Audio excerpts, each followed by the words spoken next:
When was the last time you truly felt connected to your childhood self? When I was younger, I would continue to ignore my voice because I trusted somebody else's voice more. I trusted the voice of my peers, my friends, the people around me in my life. When they said that something was unrealistic for me, when they said that something was not possible for me, I was like, oh, you guys know what you're talking about. My voice, my inner voice, must not know what it's talking about. And I would learn to ignore it so frequently that I ended up building a life that was not mine, that belonged to somebody else.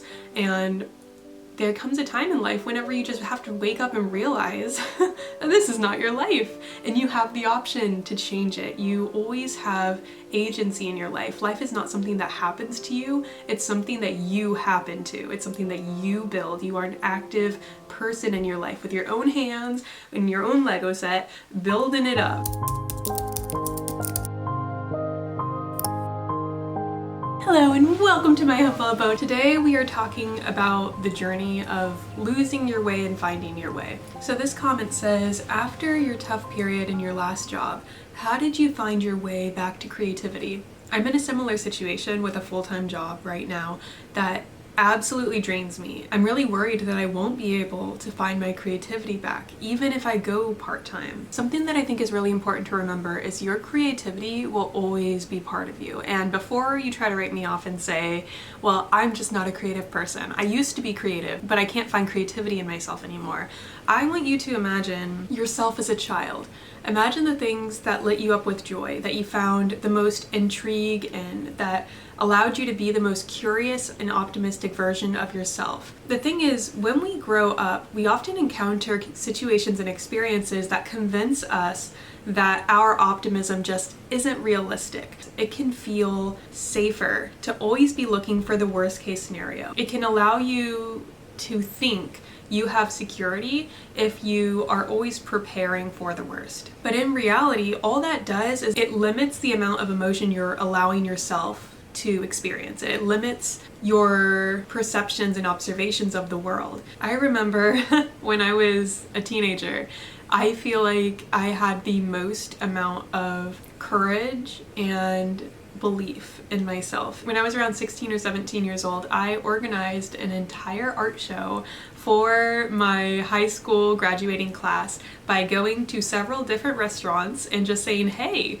do you want to host an art show for my class? Back then, I feel like I didn't have any inhibitions that would tell me this is a scary thing to do. This is putting yourself up to face rejection, because I did face rejection in a lot of different ways when I was doing that, but it just seemed like it went in one ear out the other. Because I was so dead set and focused on getting this goal accomplished, it didn't matter to me back then who exactly told me no if I knew I was just going to do it anyway.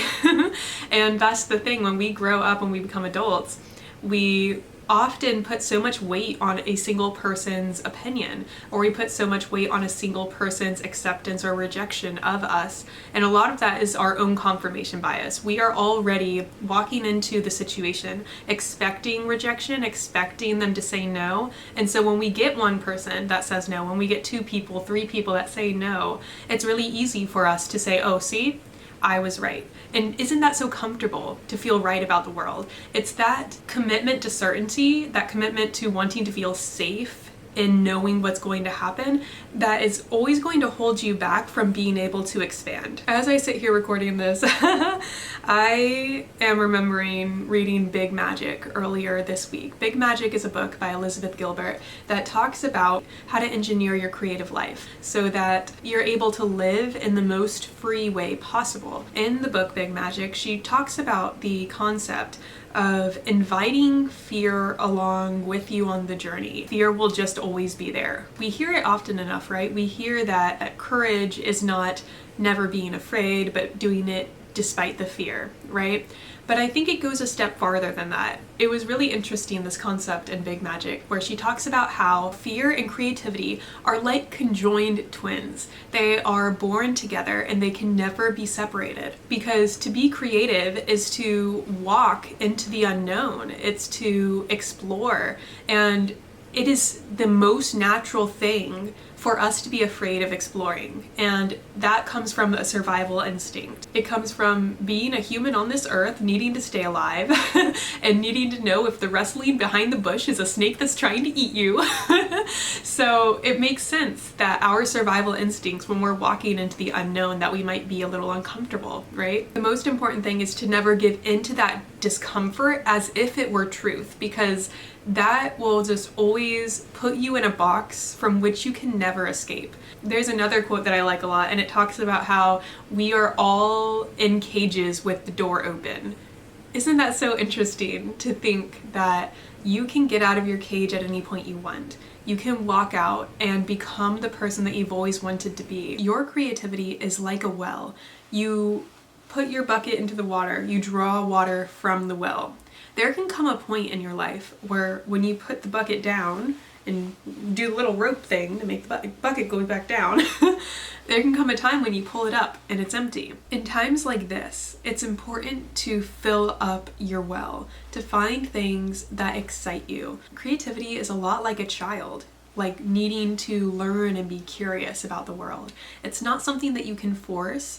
It's not something that you can ask anything of. It's something that naturally occurs when you as a person, you as a human being, when you're having fun in your life. So when you feel like you're not being creative enough, sometimes it can almost feel like you are trying to use your creativity like a tool, like it's a hammer trying to hit the nails, when in reality what you should be treating it as is a flower that when you water it, when you give it enough sunshine, it will naturally grow. There's nothing you can do to a seed to get it to grow faster. There's only nurturing it. And so if you're at a point where you feel like you don't have any creativity left, if you feel like you are so drained, ask yourself, what can I do to nurture me?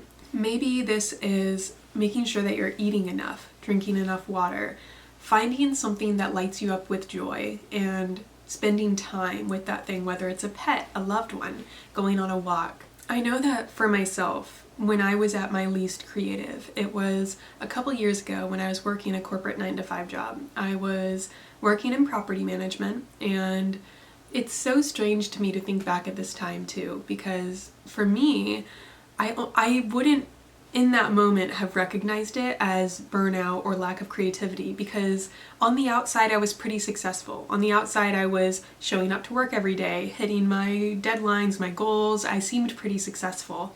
And I also felt accomplished. And there's a difference between feeling accomplished and feeling fulfilled. When you feel accomplished, you can almost trick yourself into thinking that you're happy when you're not. I remember the only thing in that time period that helped me feel like I was my own person was going to a coffee shop on Saturday mornings. It was 1 hour of the week that I felt like I belonged to myself again.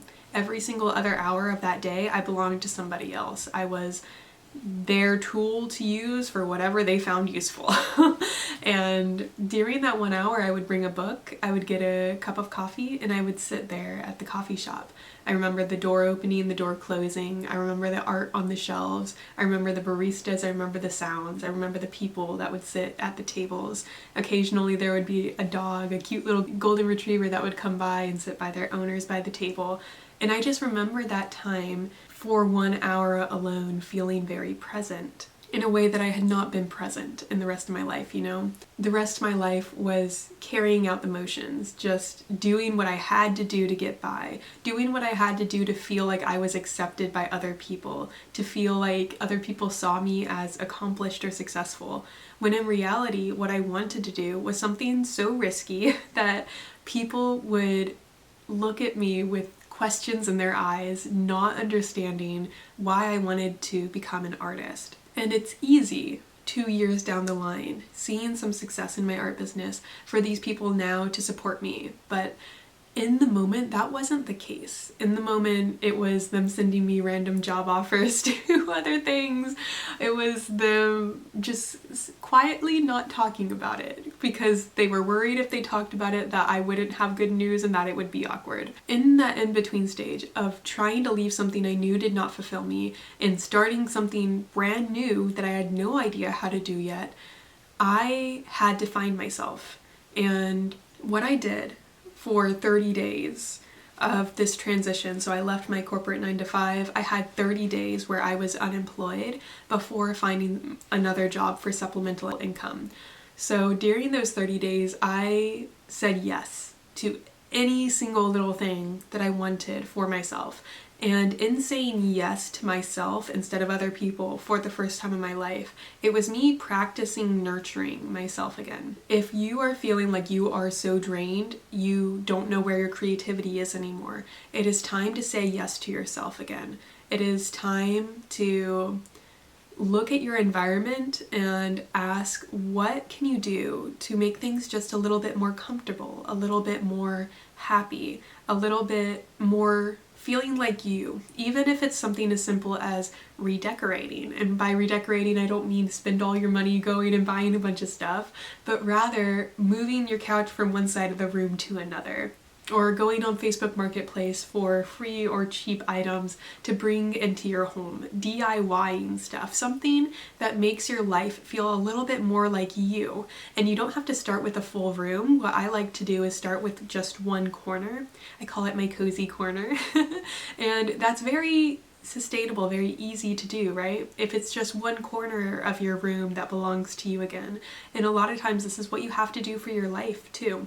Also, if you need suggestions for things to do in your life to try to bring more love, creativity, and joy, I actually have a monthly letter that I mail you guys. If you're interested, you can sign up through the link in the description. It's called the Small Joys Club.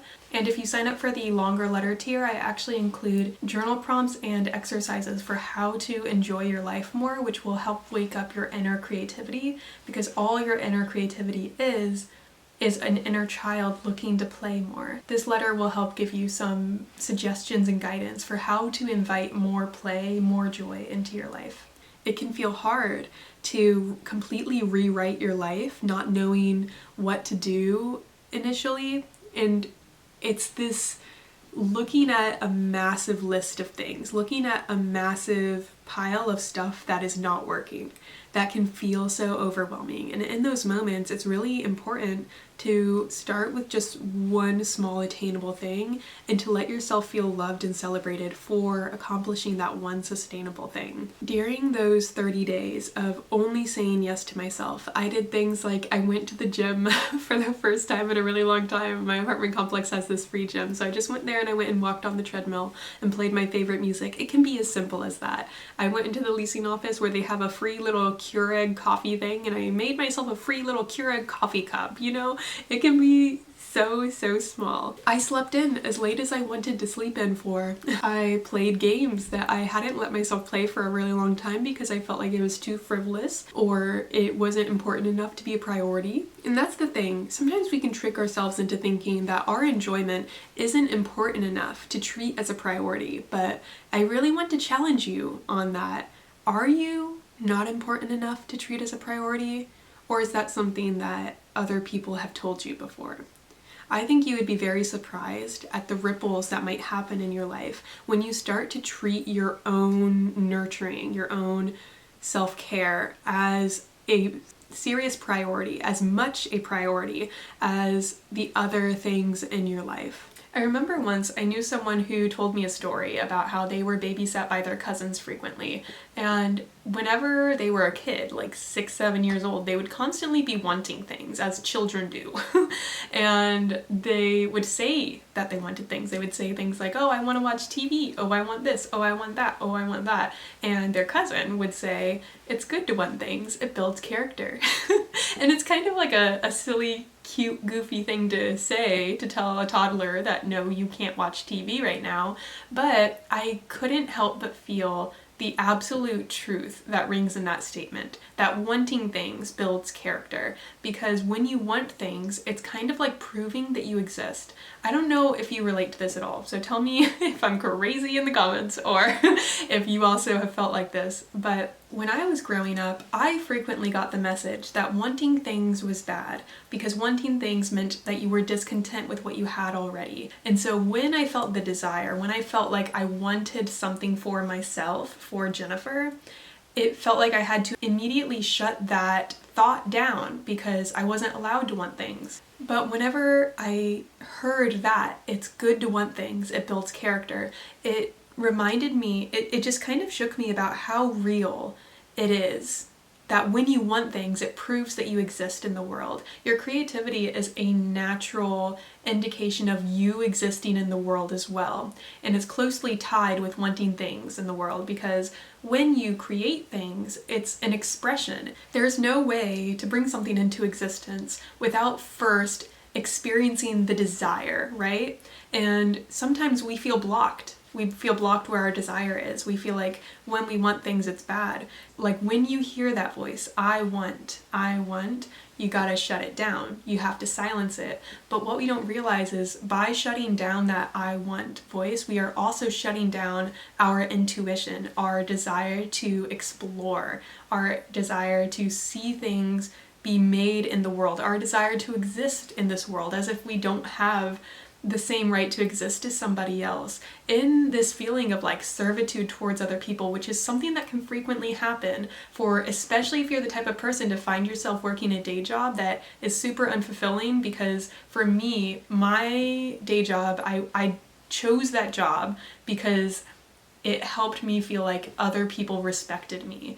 Like other people thought that I was succeeding in life because I chose that job, and that's people pleasing. That is denying what I want because of what I perceive them to be wanting. When you're asking the question of how do I connect with my creativity again, it's really going to be all of this work in feeling like you belong in the world again, feeling like it's okay for you to be here, connecting with your wants, connecting with your desires, connecting with your inner child, connecting with your interests, trying to figure out who you are independent of everybody else. If you're struggling with feeling like your creativity just isn't there, I would try to get in touch with your natural desire for other things in your life, even if it's for something as simple as what food you want to eat. And I know that can be kind of hard too, because sometimes people are like, what do you want to eat? Oh, I don't know. And really like tap into that genuine desire to please yourself rather than being long-suffering, rather than just letting yourself be miserable throughout your life. Sometimes people can get on such a victim complex. Like, oh, woe is me, I work so much. Oh, woe is me, I give everything for those around me. I'm sorry to break it to you, my friend, but there's no award for suffering the most in life. And I think it's time for you to hang up your cape. I don't think the medal's coming in the mail anytime soon. So, and I say this to make light, but I really do think that light and laughter is the way through heavy subjects sometimes. I'm one of those types of people. It can take time to choose to transition from a draining job into a new one. I know for myself, when I was thinking of leaving my full-time job, it took me a really, really long time. And another thing I think that people don't fully realize is, and I don't know if this is going to sound weird, but almost the grief that can happen when you leave a job. Because I know for several months afterward leaving that job, it was almost like going through a breakup of sorts, because I had been in that career for 4 years. I had been very close with all the people at that company. I had invested so much emotional energy into my own growth at that company. I had envisioned myself there for years and years in the future. And to have all of that just like kind of ripped away from you, even though it's your choice, can feel like it's a feeling I was not prepared to feel. And I felt that for several months afterward. And I had never really heard anyone talk about it before, so it completely blindsided me. And in feeling all of those complicated emotions, it made me really question if I had done the right or wrong thing in leaving. Ultimately, I knew it was the right thing, because at the time I had quit, I was at the point where I was crying every single day leaving that job, because it was not meant for me. And I really hope that if you have the option to leave a job before it's at that point, because I'm the type of person where I'm so stubborn. It is really hard to get me to give something up. And so, especially something that I've been working at for years, like that is very hard to get me to stop. So if it is at all possible for you to listen to your own intuition, listen to yourself a little bit sooner, I would advise that above all else. Something that in my own life that I kind of notice for myself is I have a little subconscious voice, let's say, a little voice in the back of my head that occasionally says things like, I don't like this job, I want to leave it. or maybe I should make a cute little sandwich for lunch later, or maybe I should, it just suggests things all day long. You know what I mean? You know what I'm talking about? And sometimes what happens is I don't listen to that voice and it just continues to suggest the same thing over and over. And when I was younger, I feel like I would ignore that voice a lot. And that's probably what led to me building such an unfulfilling life for myself, because I would continue to ignore my voice because I trusted somebody else's voice more. I trusted the voice of my peers, my friends, the people around me in my life. When they said that something was unrealistic for me, when they said that something was not possible for me, I was like, oh, you guys know what you're talking about. My voice, my inner voice, must not know what it's talking about. And I would learn to ignore it so frequently that I ended up building a life that was not mine, that belonged to somebody else. And there comes a time in life whenever you just have to wake up and realize that this is not your life, and you have the option to change it. You always have agency in your life. Life is not something that happens to you, it's something that you happen to. It's something that you build. You are an active person in your life with your own hands and your own Lego set, building it up, as they say in that one song. What is that lyric? We can live in a world that we design. And that's what I really want to encourage you to approach your own life with. How can you become the designer of your life? How can you create just a little bit more love and joy around you? Sometimes the world just feels so much bigger than you, and I get it. Believe me, I do get it. I think the real answer to coming back to yourself, coming back to your creativity after you've lost yourself for a long time, is in learning to identify and listen to your voice more. Sometimes it can be hard to find her voice again. It can be hard to know what she sounds like. And I say she because I'm talking about my own voice. For yourself, it could be a different pronoun. But it can be hard to know what she sounds like. What I find is helpful is to remove as many distractions as possible and to just allow yourself to sit with it. Creativity is born out of boredom too. So if you're trying to find your creative self again, I would highly, highly recommend letting yourself be bored, letting yourself not have much to do, letting yourself sit on the couch with no distractions, no TV, no phone, and just kind of sitting there. I also really enjoy meditating. I'll link some of my favorite meditations down below. But I will just put on these YouTube videos and I will sit and meditate.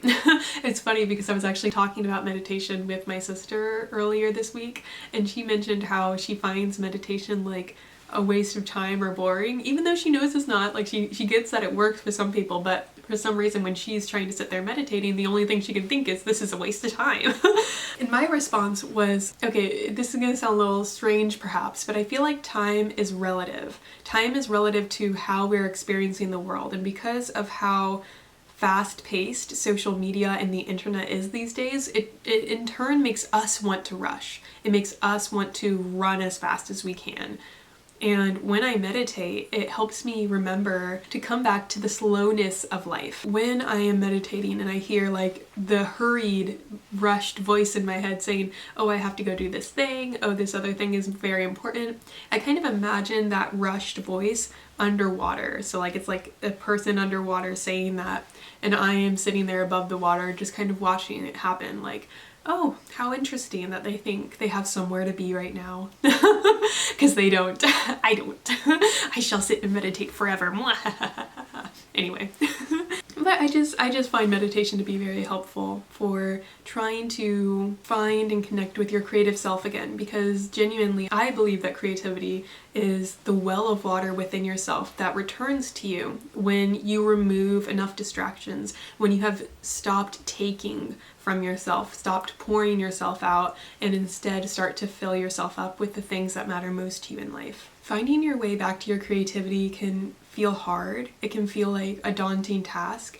And in those moments when it feels like a task to do, I would genuinely try to find something that just almost that your 6-year-old self would really love. Is it an ice cream cone from your favorite ice cream place? Is it a nice little cup of hot chocolate, a nice little cup of tea, your favorite TV show when you were a kid? Like really try to connect with your child self and make her feel a little bit happier, a little bit more connected with the world.